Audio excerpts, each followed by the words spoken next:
ಭಾರತೀಯ ಜನತಾ ಪಾರ್ಟಿಯ ಪ್ರತಿಯೊಬ್ಬರ ಕಾರ್ಯಕರ್ತರ ಗೆಲುವು. 2 ಜಿಲ್ಲೆಯ 3 ಸಂಸದರು, 2 ಜಿಲ್ಲೆ ಎಲ್ಲ ಶಾಸಕರು, 2 ಜಿಲ್ಲೆ ಅಧ್ಯಕ್ಷರು, 2 ಜಿಲ್ಲೆಯ ಅಧ್ಯಕ್ಷರ ನೇತೃತ್ವದ ಎಲ್ಲ ಪದಾಧಿಕಾರಿಗಳು ಮತ್ತೆ ಬೂತ್ ಮಟ್ಟದ ಕಾರ್ಯಕರ್ತರ ಗೆಲುವು. ಯಾಕಂದ್ರೆ ಉಪಚುನಾವಣೆಯಲ್ಲಿ ಇಡೀ ತಂಡ ಬಿಜೆಪಿಯಲ್ಲಿ ಮಾತ್ರ ಇದು ಸಾಧ್ಯ. ತಂಡ ಒಂದಾಗಿ ಒಟ್ಟಾಗಿ ಕೆಲಸ ಮಾಡಿದ್ದಾರೆ. ಆ ಕಾರಣಕ್ಕೋಸ್ಕರ ಸರ್ಕಾರ ಇದ್ರೂ ಕೂಡ ಬಿಜೆಪಿ ಈ ತರದ ಗೆಲುವು ಸಿಗುವಂತದ್ದು ಬಿಜೆಪಿಯಲ್ಲಿ ಮಾತ್ರ ಸಾಧ್ಯ. ಜನರಿಗೆ ಗೊತ್ತಾಗಿದೆ, ಒಬ್ಬ ಸಾಮಾನ್ಯ ಕಾರ್ಯಕರ್ತನ ನಿಲ್ಲಿಸಲು ಕೂಡ ಬಿಜೆಪಿಯಲ್ಲಿ ಒಂದು ಅಭಿವೃದ್ಧಿ ಸಾಧ್ಯತೆ ಉಂಟು ಅನ್ನುವಂಥ ವಿಚಾರವನ್ನು ಇಡೀ ಸಮಾಜಕ್ಕೆ ಗೊತ್ತು ಮಾಡಿದ್ದಾರೆ, ರಾಜ್ಯಕ್ಕೆ ಗೊತ್ತು ಮಾಡಿದ್ದಾರೆ.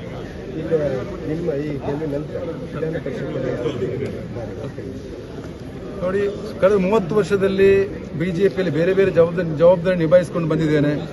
ಒಬ್ಬ ಕೃಷಿಕನ ಮಗ, ನಾನು ಕೃಷಿಕ, ಜನರ ಕಷ್ಟ ತುಂಬಾ ಹತ್ತಿರದಿಂದ ನೋಡಿದ್ದೇನೆ. ಆ ಕಾರಣಕ್ಕೋಸ್ಕರ ಜನರಿಗೆ ಪಂಚಾಯತ್ ರಾಜ್ ವ್ಯವಸ್ಥೆಯನ್ನ ಅತ್ಯಂತ ಸುದೃಢ ಬಲಪಡಿಸುವ ಮುಖಾಂತರ ಏನು ಈ ಹಿಂದೆ ಕೋಟಾ ಶ್ರೀನಿವಾಸ ಪೂಜಾರಿ ಅವರು 4 ಬಾರಿಗೆ ವಿಧಾನ ಪರಿಷತ್ನ ಪ್ರತಿನಿಧಿಸಿದ್ದಾರೆ.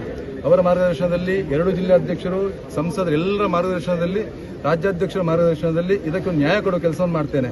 ಇದು ಗೆಲುವು, ಕಾರ್ಯಕರ್ತರ ಗೆಲುವು. ಅದಕ್ಕೋಸ್ಕರ ನನಗೆ ಕೊಟ್ಟಂತ ಜವಾಬ್ದಾರಿಯನ್ನ ಯಾವುದೇ ರೀತಿ ಕಿಂಚಿತ್ತು ಚ್ಯುತಿ ಬರದಂತೆ ಸಮಾಜದ ಸೇವೆಯೇ ಜನರ ಸೇವೆ ಅಂತ ಮಾಡ್ತಾ ಹೋಗ್ತೇನೆ.